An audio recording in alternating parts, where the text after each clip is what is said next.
saking stresnya seperti itu, kemudian akhirnya dia dijadikan, pertama kan dijadikan budak dulu sama Dahya Al-Kalbi. Terus abis udah ngelihat si bagaimana cantiknya si Safia ini, sahabat-sahabatnya bilang kan, loh kenapa lu kasih Safia sama Dahya Al-Kalbi? Dia nukerin Dahya Al-Kalbi dengan 7 wanita budak lainnya untuk membeli Safia dari Dahya Al-Kalbi. Tapi pertamanya nggak seperti itu. Safia tuh saking stresnya sampai dia kayak gila gitu loh, tau nggak? Debu tanah tuh dilumur-lumurin gitu. Makanya Muhammad mengatakan singkirkan wanita gila ini daripada aku. Kok enak aja terjadi mujizat? Itu mah cerita yang sugar coated. Baca dong kitabnya, baca dong kitab aslinya. Nah, kebanyakan kitab-kitab itu belum diterjemahkan dalam bahasa Inggris, apalagi bahasa Indonesia. Kita hanya bisa tahu kisah-kisah ini kalau ada orang Arab yang memang membukakannya dan jujur menerjemahkannya bagi kita. Beberapa besok ya, waktu saya akan dengan si Ustadz Wafi ini yang ngakunya sekretaris NU, itu kitab-kitab yang saya ambil itu belum diterjemahkan dalam bahasa Inggris, tidak diterjemahkan dalam bahasa Inggris, apalagi dalam bahasa Indonesia. Sehingga kalau orang-orang Muslim awam yang nggak bakal tahu referensi-referensi itu, nggak diterjemahkan dalam bahasa Indonesia. Ya, padahal itu kitab-kitab yang penting. Misalnya Sirah Al-Halabiyah itu nggak ada dalam bahasa Indonesia, apalagi bahasa Inggris. Jadi kalau bukan orang Arab yang membukakannya bagi kita, maka Muslim awam juga nggak bakal tahu itu. Seperti ya teman-teman ya, padahal ini ada di dalam kitab-kitab mereka. Keterbatasannya apa? Nah, buku-buku yang di Indonesia aja, apa mereka baca hadis? Saya tanya Muslim-Muslim itu. Nggak baca hadis, teman-teman. Yang dibaca adalah kisah 25 Nabi. Mereka tuh nggak baca hadis-hadisnya, nggak baca sirahnya. Yang mereka baca adalah kisah 25 Nabi. Betul sih, Bu.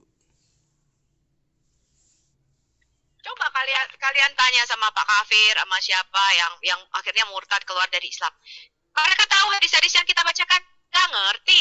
Quran aja mereka nggak tahu terjemahannya. Begitu kita bacakan baru mereka terbuka matanya. Nggak baca mereka tuh buku-buku mereka. Yang dibaca apa? Dalam kisah 25 Nabi. Itu aja yang mereka baca. Jadi peristiwanya dulu berlaku sampai sekarang ya, Bu ya? Menurut dan menurut. Iya, saya rasa kebutaan itu menurun ya. Ya, seorang pemimpin yang buta otomatis tidak mungkin membawa kita pada kehidupan yang kekal. Orang buta menuntun orang buta, ya dua-duanya akan jatuh ke dalam lubang. Karena itu dari sejak dulu kan tidak diterjemahkan di dalam bahasa Indonesia. Karena menerjemahkan Quran itu mempunyai resiko yang sangat besar. Kita sudah melihat sendiri bahwa ketika Alkitab bahasa Arab, ya kita terjemahkan pakai Google, pakai Yandex saja, artinya bisa kita pahami, bisa kita mengerti. Tetapi Al-Quran, kata bahasanya, grammarnya kacau balau kan? Iya. Anda perhatikan, bahkan Google aja nggak mengenali. Nah, pertama ya, ketika saya menerjemahkan juga, ini kitab-kitab berbahasa Arab klasik ya, itu memang kosakatanya memang tidak bisa punya padanan kata, sehingga jadi aneh kalimatnya. Ya tapi nggak bisa, memang bahasa Inggris juga. Saya tanya sama orang Arab juga, dia bilang begini, ini susah juga kita menerjemahkan, karena padanannya dalam bahasa Inggris juga nggak ada. Gitu, jadi padanannya dalam bahasa Inggris juga nggak ada. Nah, anehnya, itu padahal kan baru abad ke-7 ya Quran ya. Anehnya, kitab kita yang kitab Taurat itu berapa 3.500 tahun yang lalu ya, ketika diterjemahkan itu artinya masih dapat kita mengerti loh teman-teman. Ngerti maksud saya? Mudeng. Ngerti. Jadi sebenarnya problemnya di mana, Bu, kalau misalnya bahasa Arab itu kemudian mau diterjemahkan ke dalam bahasa Inggris pun oleh orang Arab pun susah gitu. Jadi problemnya di mana gitu? Kok misalnya kok bisa seperti punya kitab tanah dari bahasa Ibrani, dari bahasa Arab diterjemahkan fine aja, kok bisa kok gitu, bisa diterjemahkan, atau bahasa itu kok itu nggak bisa diterjemahkan, kenapa, Bu ya? Aku juga artinya jadi nggak masuk akal ketika diterjemahkan. Ngerti nggak? Jadi nggak bisa dipahami. Nggak bisa dipahami, betul. Iya betul. Jadi ketika kita, padahal, kalau mereka mengatakan Quran ini adalah sumber bahasa Arab klasik yang terbaik, itu sangat-sangat keliru. Karena justru puisi-puisi Arab pra-Islam itu merupakan sumber literatur atau sumber karya sastra Arab klasik yang sampai sekarang masih diakui. Ya, jadi hasil puisi-puisi. Jadi orang Arab itu memang biasa membuat puisi. Dan nanti besok Anda lihat bahwa Quran itu seluruhnya itu bentuk bentuknya puisi, teman-teman, pantun. Jadi Quran itu bentuknya adalah syair prosa berirama atau beritme. Nah, Anda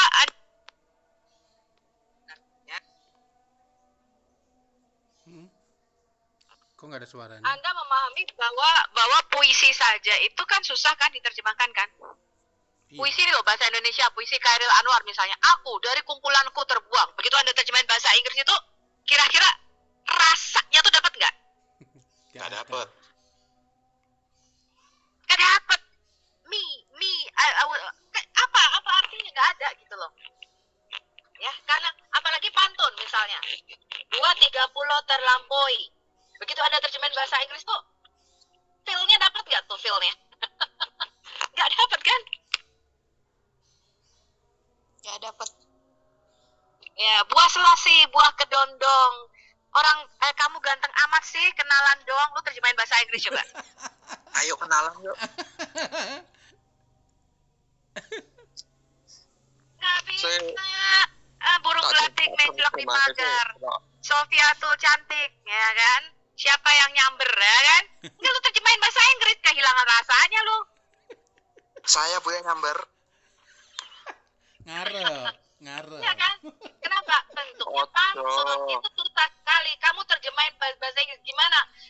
Nggak bisa. Orang Inggris harus belajar filsafat bahasa Indonesianya dulu, betul nggak? Betul. Harus belajar ngerti, baru dia bisa menikmati. Oh, burung gelatik menjelok di pagar.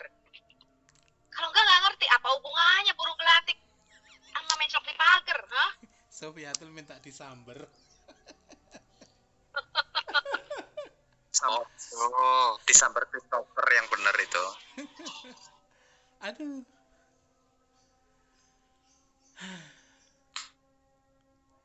Ya, kode keras itu kode keras. Ya misalnya kalau kita aja nggak bisa ya, misalnya dari orangnya Arab saja untuk menerjemahkannya susah, apalagi orang Indonesia gitu logikanya. Gimana kita punya data referensi yang bagus?